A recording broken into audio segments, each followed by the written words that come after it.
సినిమాలో ఎలా పాడారు? ప్రో కబడ్డీ కూడా పాడారు కదా? యా ప్రో కబడ్డీ అది మా టీవీ నుంచి వచ్చింది. అంటే చిన్నప్పుడు మిస్ అమ్మ సీరియల్ యాక్ట్ చేశాను. ఓ సీరియల్ కూడా సీరియల్ యాక్ట్ చేశాను. సింగరే కాదన్నమాట, ప్రవస్తి యాక్టర్ కూడా. ఇంక రేపు 500 ఎపిసోడ్ వరకు చేశాను మిస్ అమ్మలో.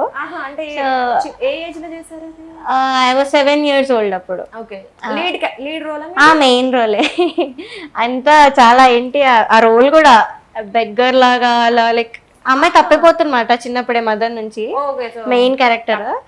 సో అలా అన్ని సీన్స్ చేయడం నాకు అసలు ఏంటో నాకు అంత ఇంట్రెస్ట్ రాలే ఫస్ట్, కానీ అది చూసాక ఓకే చేయాలి అని ఒక ఇంట్రెస్ట్ వచ్చింది.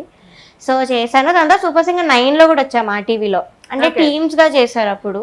నేను గోపికా పూర్ణిమ గారి టీమ్ లో పాడాను. సో అలా నేను మా టీవీకి బాగా తెలుసు అప్పుడు చిన్నప్పుడు. సో మా టీవీ నుంచి నాకు ఆఫర్ వచ్చింది ప్రో కబడ్డీలో. నాకు డౌట్ అసలు చిన్నప్పటి నుంచి అన్నిట్లో విన్, అన్నిట్లో అవార్డ్స్. పెద్దగా ఏం చేస్తారండి మూవీస్ లో పాడాలని కోరిక, రహమాన్ సార్ కి పాడాలని డ్రీమ్. ఇవే కొంచెం బెటర్మెంట్ కి వెళ్తే గానీ అన్ని ఏజ్ లోనే మీరు సాధించేస్తే ఇంకా ఏముంటాయని నాకు అనుమానం. అంటే ఇంకా చాలా నేర్చుకోవాలి, ఇన్స్ట్రుమెంట్స్ కానీ ఇలా అంటే నేర్చుకోవాలి. ఇంకా నేర్చుకుంటున్నాను, కీబోర్డ్ ఇంకా గిటార్ కూడా జాయిన్ అవుతాను. యా సో ప్రో కబడ్డీలో పాడారు, అది కూడా చాలా నేషనల్ అంతా పాడాను. అభిషేక్ బచ్చన్ గారు కూడా ఉన్నారు పక్కనే అప్పుడు. So after I song he gave me hug, like ఇంకా సడన్ గా ఇలా వచ్చారు వెనకాల నుంచి. పాడుతుంటేనే మనకి ఒక వైబ్ వస్తుంది. సో అభిషేక్ బచ్చన్ గారు ఉన్నారు అప్పుడు నేను నేషనల్ అంతా పాడినప్పుడు. పాడాక ఆయన సడన్ గా వెనకాల నుంచి ఇలా వచ్చి హగ్ కూడా నేను ఎవరు అనుకున్నాను. సడన్ గా చూస్తే అభిషేక్ బచ్చన్. చూడలే, అంటే నన్ను ఎందుకు వచ్చి ఇలా హక్ చేసుకుంటానని నేను అనుకుంటున్నాను. సో చేసుకున్నా వాజ్ లైక్ నీ వాయిస్ చాలా బాగుంది, మాకు అందరు గూస్ బంప్స్ వచ్చాయి నువ్వు పాడుతుంటే, చాలా నచ్చింది నాకు నీ వాయిస్ అని చెప్పారు. ఫ్యామిలీ మెంబర్స్ కూడా ఎవరు వచ్చి చెప్పారు. సో వాళ్ళ ట్రీట్మెంట్ కూడా చాలా బాగుండింది ప్రో కబడ్డీ వాళ్ళది. హోటల్లో నాకు ఆయన పక్కనే రూమ్ ఇచ్చారు, అదే కార్ ఇచ్చారు.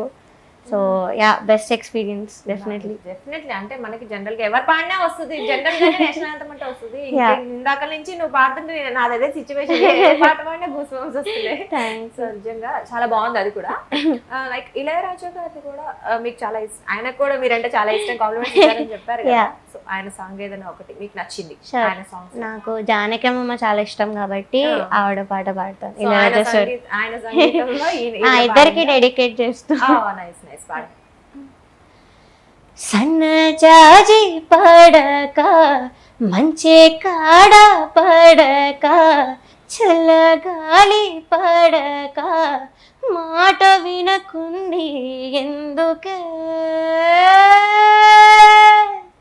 సన్నజాజి పడక మంచే కాడ పడక చల్లగాలి పడక మాట వినకుంది ఎందుకే,